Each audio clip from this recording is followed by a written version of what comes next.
નમસ્કાર વિદ્યાર્થી મિત્રો, આજે આપણે અભ્યાસ કરશું પ્રકરણ 8 ગતિ વિશે। રોજબરોજના જીવનમાં આપણે કેટલીક વસ્તુઓ સ્થિર અવસ્થામાં તથા કેટલીક વસ્તુઓ ગતિમાન અવસ્થામાં જોઈએ છીએ। પક્ષીઓ ઉડે છે, માછલીઓ તરે છે, રુધિર શિરાઓ અને ધમનીઓમાં વહે છે તથા મોટર ગાડીઓ ગતિ કરે છે। પરમાણુ, અણુ, ગ્રહો, તારાઓ તથા આકાશગંગાઓ બધા જ ગતિમાન છે। સામાન્ય રીતે આપણે કોઈ પણ પદાર્થ સમયની સાથે પોતાનું સ્થાન બદલે ત્યારે તે ગતિમાં હોય છે તેવું સમજીએ છીએ। આ સિવાય એવી પણ કેટલીક અવસ્થાઓ છે કે જેમાં ગતિના અસ્તિત્વનો ખ્યાલ અપ્રત્યક્ષ પુરાવા દ્વારા મળે છે। ઉદાહરણ તરીકે આપણે હવાની ગતિનું અનુમાન ધૂળના રજકણોના ઉડવાથી તથા વૃક્ષોની ડાળીઓ અને પર્ણના હલનચલન પરથી કરીએ છીએ। સૂર્યોદય, સૂર્યાસ્ત તેમજ ઋતુ પરિવર્તન પાછળ કયું કારણ જવાબદાર છે? શું તે પૃથ્વીની ગતિને કારણે થાય છે? જો આ સાચું છે તો આપણે પૃથ્વીની ગતિનું અનુમાન પ્રત્યક્ષ રૂપે કેમ કરી શકતા નથી? કોઈ એક વ્યક્તિ માટે એક વસ્તુ ગતિશીલ હોય તો બીજા એક વ્યક્તિ માટે તે સ્થિર પણ હોઈ શકે છે। ગતિ કરતી બસમાં બેઠેલા મુસાફરને રસ્તાના કિનારે આવેલા ઝાડ પાછળ તરફ ગતિ કરતા અનુભવાય છે। રસ્તાના કિનારે ઊભેલ એક વ્યક્તિ બસમાં બેઠેલા બધા જ મુસાફરોને બસ સાથે ગતિ કરતા અનુભવે છે, જ્યારે બસમાં બેઠેલ એક મુસાફર પોતાના સાથી મુસાફરને સ્થિર અવસ્થામાં જુએ છે। આ અવલોકનો શું દર્શાવે છે? મોટાભાગની વસ્તુઓની ગતિ જટિલ હોય છે। કેટલીક વસ્તુઓ સીધી રેખામાં તો કેટલીક વસ્તુઓ વર્તુળાકાર પથ પર ગતિ કરતી હોય છે। કેટલીક વસ્તુઓ ચાક ગતિ તો કેટલીક વસ્તુઓ કંપન કરતી હોય છે। એવી પણ પરિસ્થિતિ હોઈ શકે છે કે જેમાં આ બધાને એક સાથે સમાવેશ હોય। આ પ્રકરણમાં સૌપ્રથમ આપણે સીધી રેખામાં ગતિ કરતી વસ્તુઓનો અભ્યાસ કરીશું। આપણે આ પ્રકારની ગતિઓના અભ્યાસ સામાન્ય સમીકરણો તેમજ ગ્રાફ એટલે કે આલેખની મદદથી કરીશું। ત્યારબાદ આપણે વર્તુળાકાર ગતિ વિશે ચર્ચા કરીશું। પ્રવૃત્તિ 8.1 તમારા ક્લાસરૂમની દિવાલો સ્થિર અવસ્થામાં છે કે ગતિમાં છે તેની ચર્ચા કરો। પ્રવૃત્તિ 8.2 શું તમે ક્યારેય એવો અનુભવ કર્યો છે કે જે ટ્રેનમાં તમે બેઠા છો તે ગતિ કરતી પ્રતીત થાય પરંતુ વાસ્તવમાં તે સ્થિર હોય? આ બાબત પર ચર્ચા કરો અને તમારા અનુભવોનું આદાન પ્રદાન કરો। વિચારો અને કહો, આપણે ક્યારેક આપણી આસપાસની વસ્તુઓની ગતિને કારણે તકલીફમાં મુકાઈએ છીએ, ખાસ કરીને જો તે વસ્તુની ગતિ અનિશ્ચિત અને અનિયંત્રિત હોય, જેમ કે નદીમાં આવેલું પૂર, તોફાન કે સુનામી। જ્યારે બીજી બાજુ વસ્તુની નિયંત્રિત ગતિ માનવીની સેવામાં ઉપયોગી થઈ પડે છે, જેમ કે પાણી દ્વારા વિદ્યુતનું ઉત્પાદન। શું તમે એ અનુભવો છો કે કેટલીક વસ્તુઓની અનિયમિત ગતિનો અભ્યાસ કરવો અને તેને નિયંત્રિત કરવા અંગેનો અભ્યાસ જરૂરી છે? 8.1 ગતિનું વર્ણન। આપણે કોઈ વસ્તુનું સ્થાન એક સંદર્ભ બિંદુ નક્કી કરી રજૂ કરીએ છીએ। આવો આપણે આ એક ઉદાહરણ દ્વારા સમજીએ। માની લો કે કોઈ એક ગામમાં એક શાળા રેલવે સ્ટેશનથી 2 કિલોમીટર ઉત્તર દિશામાં છે। આપણે તે શાળાનું સ્થાન તે રેલવે સ્ટેશનની સાપેક્ષે નિર્ધારિત કર્યું છે। આ ઉદાહરણમાં રેલવે સ્ટેશન સંદર્ભ બિંદુ છે। આપણે આપણી અનુકૂળતા ખાતર બીજા સંદર્ભ બિંદુઓ પણ પસંદ કરી શકીએ। આમ કોઈ વસ્તુનું સ્થાન દર્શાવવા માટે આપણને એક સંદર્ભ બિંદુની જરૂર પડે છે। જેને ઉગમ બિંદુ કહે છે.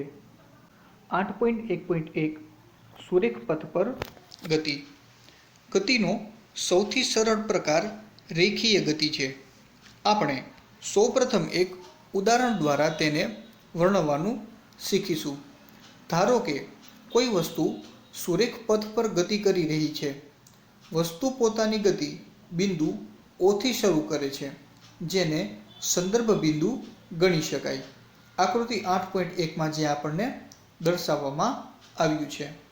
ધારો કે A, B અને C જુદી જુદી ક્ષણે વસ્તુનું સ્થાન દર્શાવે છે. સૌપ્રથમ વસ્તુ C અને B બિંદુઓ પાસેથી પસાર થઈ બિંદુ A પાસે પહોંચે છે. ત્યારબાદ તે આ જ પથ પર પરત ફરે છે અને B પાસેથી પસાર થઈ C સુધી પહોંચે છે. આકૃતિ 8.1માં આપણને સુરેખ પથ પર વસ્તુના સ્થાન છે તે દર્શાવવામાં આવેલા છે. વસ્તુ દ્વારા આવરી લેવાયેલ કુલ પથ લંબાઈ OA વત્તા AC એટલે કે 60 કિલોમીટર વત્તા 35 કિલોમીટર બરાબર 95 કિલોમીટર છે, જે વસ્તુ દ્વારા કપાયેલ કુલ અંતર છે. કોઈ વસ્તુનું અંતર નક્કી કરવા માટે ફક્ત મૂલ્યની જ જરૂરિયાત હોય છે, ગતિની દિશાની નહીં. કેટલીક રાશિઓ એવી હોય છે કે જેને માત્ર મૂલ્ય વડે દર્શાવી શકાય છે. આ આંકડાકીય મૂલ્ય તે ભૌતિક રાશિનું માન એટલે કે મૂલ્ય દર્શાવે છે. આ ઉદાહરણ દ્વારા તમે વસ્તુની પ્રારંભિક અવસ્થા O થી તેની અવસ્થા C સુધીનું અંતર જાણી શકો છો. આ તફાવત તમને બિંદુ O થી શરૂ કરીને બિંદુ A પરથી પરત થઈને બિંદુ C સુધી પહોંચતા સ્થળાંતરનું મૂલ્ય આપે છે. વસ્તુની પ્રારંભિક તેમજ અંતિમ સ્થિતિ વચ્ચેના લઘુત્તમ અંતરને વસ્તુનું સ્થાનાંતર કહે છે. શું સ્થળાંતરનું મૂલ્ય વસ્તુ દ્વારા કપાયેલ અંતર જેટલું હોઈ શકે? આકૃતિ 8.1માં દર્શાવેલ ઉદાહરણ ધ્યાનમાં લો. વસ્તુ દ્વારા O થી A સુધી ગતિ દરમિયાન કાપેલ અંતરનું મૂલ્ય 60 કિલોમીટર છે તથા સ્થળાંતરનું મૂલ્ય પણ 60 કિલોમીટર છે. O થી A અને ત્યાંથી B સુધી પાછા ફરતા તેણે કાપેલ અંતર બરાબર 60 કિલોમીટર વત્તા 25 કિલોમીટર બરાબર 85 કિલોમીટર થાય છે, જ્યારે સ્થાનાંતરનું મૂલ્ય 35 કિલોમીટર છે. આમ સ્થાનાંતરનું મૂલ્ય 35 કિલોમીટર અને પથ લંબાઈ 85 કિલોમીટર બંને સરખા નથી. આ સિવાય આપણે એ પણ નોંધીએ કે ગતિ દરમિયાન સ્થાનાંતરનું મૂલ્ય શૂન્ય હોઈ શકે, પરંતુ તે દરમિયાન કપાયેલ અંતરનું મૂલ્ય શૂન્ય હોતું નથી.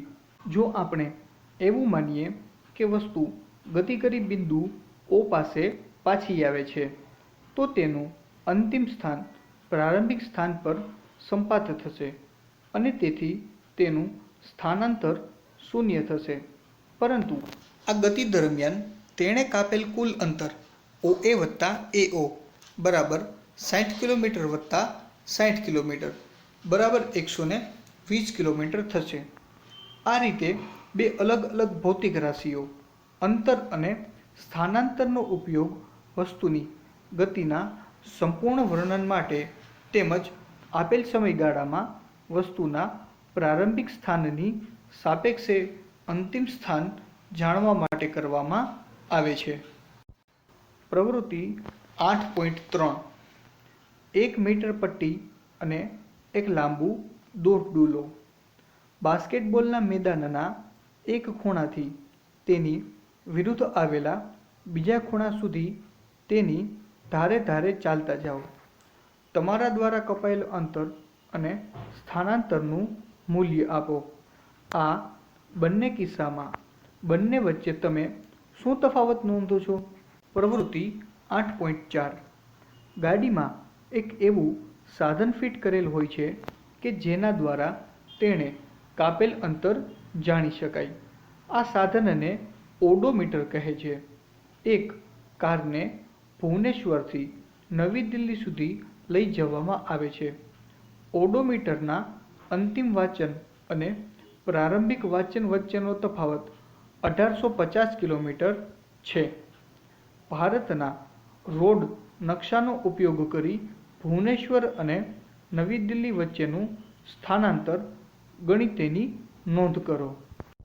8.1.2 નિયમિત ગતિ અને અનિયમિત ગતિ.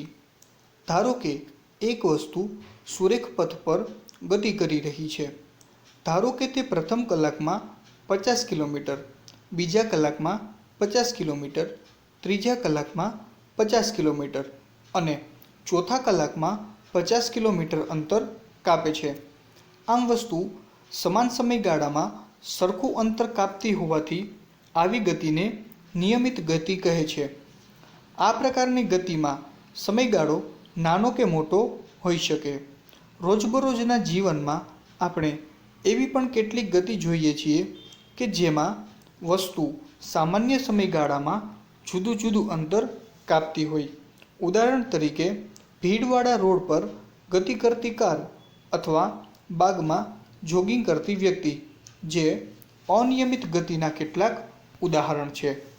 પ્રવૃત્તિ 8.5 બે વસ્તુઓ એ તથા બીની ગતિ સાથે સંબંધિત માહિતી કોષ્ટક 8.1 આપેલ છે. ધ્યાનથી ચકાસો અને બતાવો કે વસ્તુઓની ગતિ નિયમિત છે કે અનિયમિત.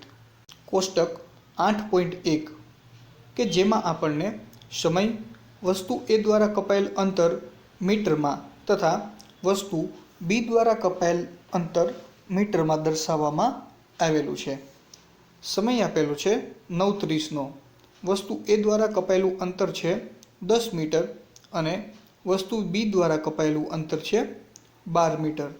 એ જ પ્રમાણે અહીં આપણને જુદા જુદા સમય સાથે વસ્તુ એ અને વસ્તુ બી દ્વારા કપાયેલું અંતર છે તે આપવામાં આવેલું છે.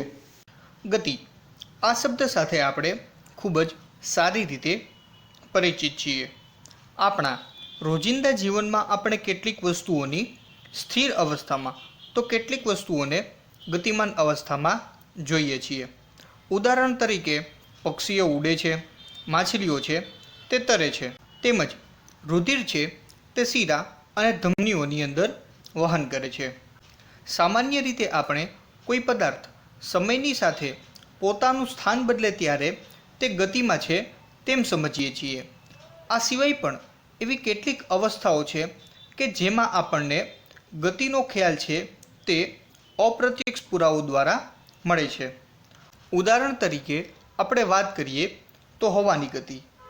હવાની ગતિ છે તે આપણને ધૂળના રજકણો ઉડવાથી ખ્યાલ આવે છે. તેમજ સૂર્યોદય, સૂર્યાસ્ત અને ઋતુ પરિવર્તન પાછળ પણ પૃથ્વીની ગતિ છે તે જવાબદાર છે. તેમ છતાં આપણે પૃથ્વીની આ ગતિ છે તેનું અનુમાન છે તે પ્રત્યક્ષ રૂપે કરી શકતા નથી. ઘણીવાર કોઈ એક વ્યક્તિ માટે એક વસ્તુ છે તે ગતિશીલ હોય, તે જ વસ્તુ બીજી વ્યક્તિ માટે સ્થિર હોઈ શકે છે. ઉદાહરણ તરીકે ગતિ કરતી બસ છે તેમાં જે બેઠેલા મુસાફરો છે તેમના માટે રસ્તાના કિનારે આવેલા જે ઝાડ છે તે પાછળની તરફ ગતિ કરતા જોવા મળે છે. જ્યારે રસ્તાના કિનારે ઊભેલી કોઈ વ્યક્તિ છે તે બસમાં બેઠેલા મુસાફરોને બસ સાથે ગતિ કરતા જુએ છે. જ્યારે બસની અંદરની બાજુએ બેઠેલો એક મુસાફર છે તે બીજા મુસાફરને સ્થિર અવસ્થામાં જુએ છે. 8.1 ગતિનું વર્ણન. આપણે કોઈ વસ્તુનું સ્થાન છે તે એક સંદર્ભ બિંદુ દ્વારા નક્કી કરતા હોઈએ છીએ. આ વાતને આપણે ઉદાહરણ દ્વારા સમજીએ.